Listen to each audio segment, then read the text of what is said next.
Shalom, queridos. Hoje é Tito 2. Tito 2.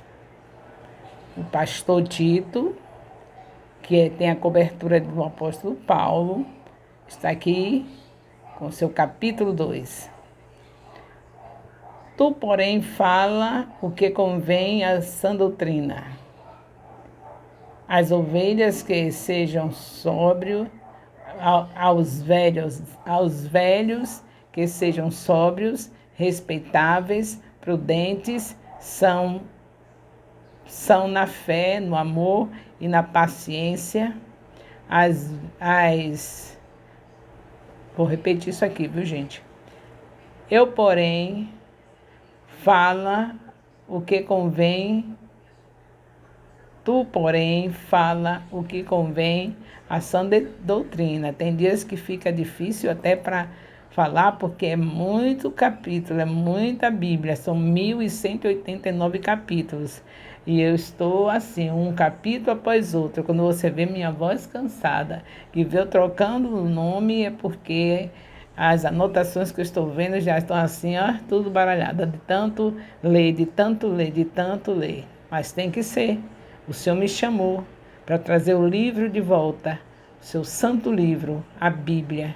E eu comecei por mim, trazendo de volta para mim, porque eu sempre a minha palavra estava parecendo que queria entrar de férias, um tempo enorme sem me dedicar à palavra, e logo em seguida ele disse: pega o meu povo que está nas suas mãos e ensine a palavra, faça eles andarem com a palavra. Então, eu estou aqui meio cansada, trocando as palavras, mas eu tenho que permanecer firme com o renovo que ele dá, como está escrito em Isaías 40, versículo 29, que ele renova as forças do cansado e dá energia àquele que não tem mais nenhum vigor. Então, você vê o capítulo 2, começa com o versículo 1 dizendo: porém fala o que convém à sã doutrina, aos velhos, isso é Paulo aconselhando, né? Aos velhos que sejam sóbrios, respeitáveis, prudentes, são na fé, no amor e na paciência. As velhas, da mesma maneira, tenham bons costumes, como convém às santas, e não sejam caluniadoras, não viciadas em muito vinho, mas sim instrutoras daquilo que é bom. Instrutora daquilo que é bom. Para que ensinem as moças a serem prudentes, a amarem a seus maridos e a amarem a seus filhos, a serem moderadas, puras, boas donas de casa, sujeitas a seus próprios maridos, para que a palavra de Deus não seja blasfemada. Isso é uma responsabilidade grande das mulheres mais velhas, né? Ensinar as mais novas.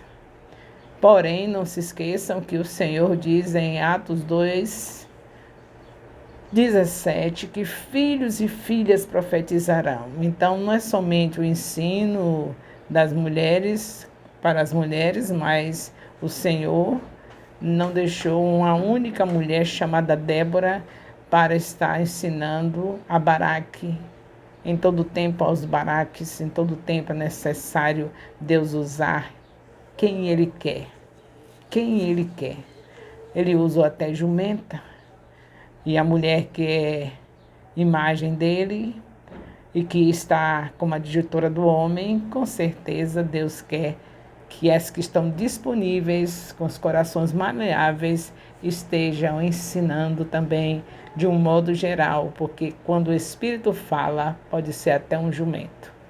Se é o Espírito Santo, temos que considerar todos que estão ligados no Espírito. Ele sabe quando é o Espírito que está falando.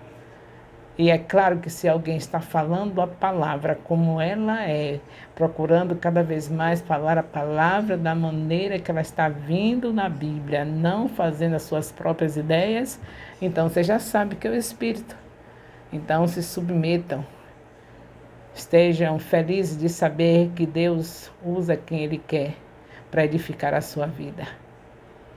Você analisa, porque não é somente a mulher que tem que ser analisada, qualquer profeta tem que ser analisado, tem que ser julgado. Você já viu isso na Bíblia? Qualquer profeta. Então, se a mulher, nos últimos dias o Senhor diz, filhas e filhas profetizarão, se nesses últimos dias, enquanto a igreja, enquanto Jesus não chega, mulheres também serão usadas, não se esqueça que os homens também têm que ser julgados se estão profetizando de acordo com a palavra, como qualquer outra pessoa. Até se for uma jumenta que Deus usar, você tem que ver se a jumenta está falando realmente o que a palavra diz. Só tem esse problema, você saber quem é que está falando, se esta mulher realmente tem seus filhos criados de acordo com a palavra diz lá em Timóteo. Você viu Paulo falando, não foi? Como é que deve ser alguém que está na frente do povo de Deus. Vai olhar a vida desta mulher que está falando, vai olhar a vida deste homem que está falando, vai olhar a vida desse jumento, se esse jumento que estiver falando, se o jumento realmente foi escolhido por Deus. Tudo tem que ser julgado, tanto homem como mulher, porque a palavra de Deus é viva e eficaz. Quem está em espírito sabe quando a boca da pessoa que está saindo a palavra está sendo santa, é santificada. Aí vai olhar a família, vai olhar como ela é com o esposo, como ela é com seus filhos, como ela é com a sociedade, se tem dívidas, se está bem com seus vizinhos. Isso é que vai mostrar quem é a pessoa que está pregando. Porque só se sabe quem é o profeta realmente verdadeiro pelos frutos. Então, vamos prosseguir com os ensinos de Paulo, né? Paulo aqui está exortando aos rapazes a ser moderados, ensinando as mulheres mais velhas, as mais velhas ensinarem as mais novas. Em tudo mostra a ti mesmo como exemplo de boas obras. Na doutrina mostra incorrupção, dignidade, seriedade e sinceridade. Ele falando para Tito, tanto como para a vida dele, como para a vida dos que estão debaixo da autoridade dele, mostrando como devem ser. Uma palavra irrepreensível, uma palavra sã e irrepreensível, para que qualquer opositor se envergonhe, nada tendo de mal para dizer contra vós. Então tem que ser seriedade no que está pronunciando, o coração tem que estar cheio realmente da palavra, porque a boca fala o que o coração está cheio. E assim, se for aprovado no que está falando, se é a Bíblia mesmo, como Deus está dizendo, se é a Bíblia distorcida, tudo isso tem que ser analisado tanto no homem como na mulher. Todo profeta tem que ser julgado. A gente não pode fazer como aqueles fariseus que veio com a mulher adúltera para ser apedrejada e o homem não estava. Nós não somos fariseus.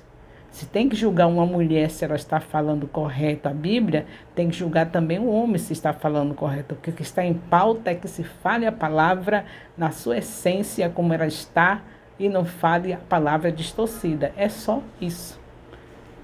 Tanto a palavra correta veio da parte de Deus, tanto faz o homem como a mulher, tanto faz até uma jumenta, como você viu Deus usando uma jumenta. E você viu Deus usando poderosamente uma Débora, uma profetisa. Grande é o Senhor nosso Deus, nos ensinando aqui a cada dia no nosso discipulado Mai FJ. E hoje com Tito, capítulo 2. Paulo continuando dando conselho aos pastores que estavam debaixo da sua cobertura. Então, no versículo 9 diz que os servos sejam sujeitos a seus próprios senhores, sendo agradáveis em tudo e não falando contra eles. Diz também no versículo 10, não lhes furtando, mas sim mostrando toda boa lealdade, para que em tudo adornem a doutrina de Deus, nosso Salvador. Porque a graça salvadora de Deus se manifestou a todos os homens, ensinando-nos que, ao renunciarmos à irreverência e aos maus desejos mundanos, Vivamos neste tempo presente de maneira sóbria, justa e devota. A gente faz tanta questão de estar na frente do povo de Deus, com o microfone na mão, mas o que Deus requer é que quando as pessoas olharem para nós, já vejam a Bíblia aberta.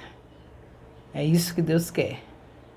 E é claro que os que estejam lá nos microfones estejam desse modo. Se temos que usar o microfone, não tem nada de errado. O problema é a precipitação. Querer o microfone sem estar preparado para estar com o microfone. Porque se você está com o microfone pregando tão eloquente, mas quando você sai dali do púlpito, que as pessoas lhe acompanharem, ver a sua casa, e ver os seus vizinhos, e ver os seus colegas de trabalho, e ver os seus colegas de faculdade, e ver que ali você não deu frutos, é sinal que o seu caso é só púlpito. E o que Deus requer é que nós estejamos frutíferos, ganhando, consolidando, discipulando e enviando. E é esse o propósito de Paulo, com as coberturas dele, de Tito, de Timóteo. Toda a cobertura de Paulo foi para estar estimulando a esses pastores a viverem de uma maneira digna, com o principal propósito, que é edificar as vidas e, antes de tudo, ganhar, consolidar, discipular e enviar. Louvado seja Deus. No versículo 13, ele fala, aguardando a bem-aventurada esperança e aparecimento da glória do grande Deus, o nosso Senhor Jesus Cristo. Que estejamos aguardando. Pela maneira de viver que nós temos, sabemos se realmente estamos aguardando a volta do Senhor Jesus. É outra qualidade importantíssima na vida dos pastores aqui, que Paulo está dando cobertura, e nas nossas vidas, que essas palavras que ele deixou para os seus pastores lá, elas são para nós.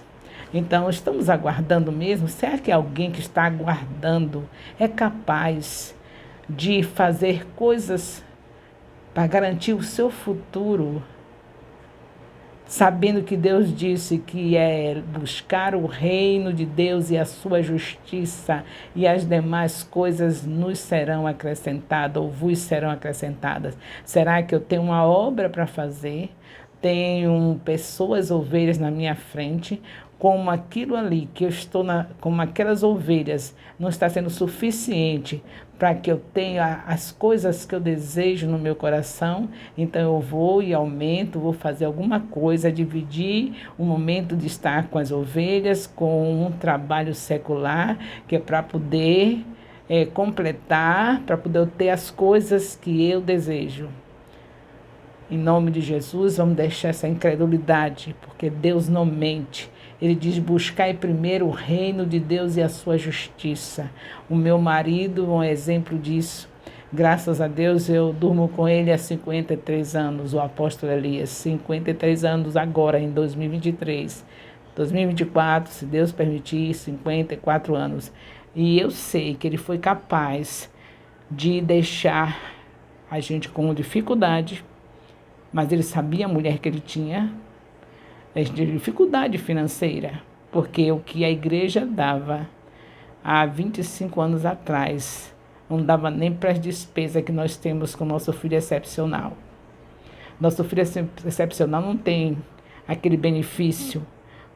O nosso querido apóstolo Elias achou que era suficiente ter o que ele tem, o que ele tinha no polo petroquímico, para sustentar. Só que ele saiu do polo petroquímico e foi viver dependente do evangelho, como o próprio evangelho manda. Quem é do evangelho, quem prega o evangelho, você é dependente dele. Logo que o tempo era integral, tinha essa convicção de que era desse jeito. Mas aí a igreja não honrou. Então, foi antes de chegar no Ministério Apostólico Internacional Filho de Jerusalém. A igreja não honrou e não dava nem para a gente se alimentar.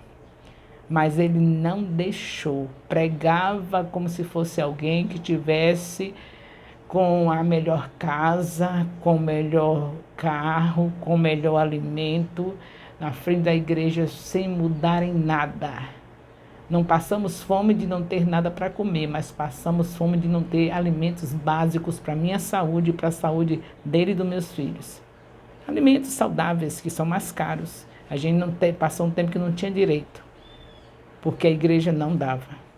Mas ele não deixou, não foi fazer outro trabalho, foi continuando. Realmente, se a pessoa tem um chamado, pode morrer, mas não deixa por nada. Ele estava ali, eu tive que ficar dependente do meu pai ajudando, porque minha alimentação não podia ser de qualquer jeito. Já tinha mais de 20 anos que eu tinha meu organismo já preparado com alimentos saudáveis. E quando chegou essa situação, eu tive que pedir ajuda ao meu pai, que ainda estava vivo, para me alimentar.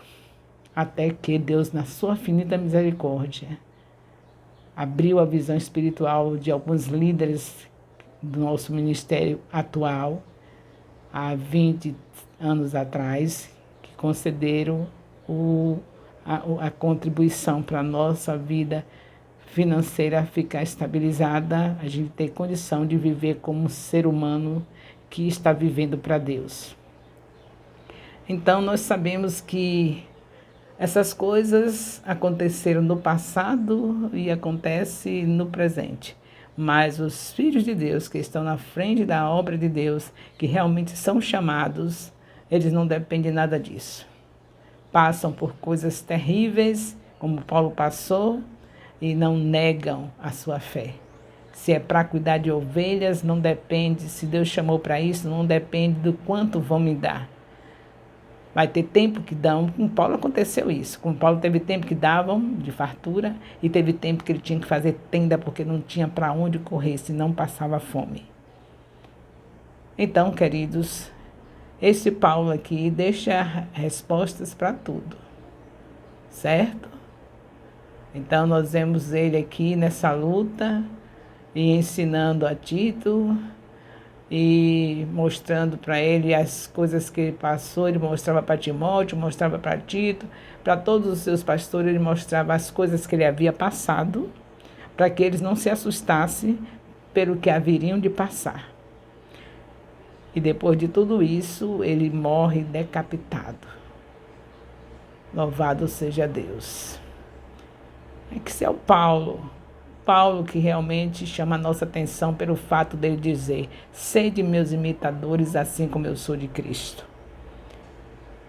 E aqui nós encerramos os comentários de Tito 2 e queremos dizer para vocês que, em nome de Jesus, estejam firmes no estudo da palavra, porque ela é viva e eficaz. Ela é como um martelo que esmiuça a pedra. E os conselhos de Paulo sejam vivos, chocantes, que nós possamos estar impactados com os conselhos que ele está dando nas suas cartas e estejamos seguros de que realmente é tudo que devemos fazer. É meditar na palavra de Deus de dia e de noite, porque assim seremos como árvore plantada junto a ribeiros de águas, que dá o seu fruto na estação própria, cujas folhas não caem, e tudo quanto fizer prosperará.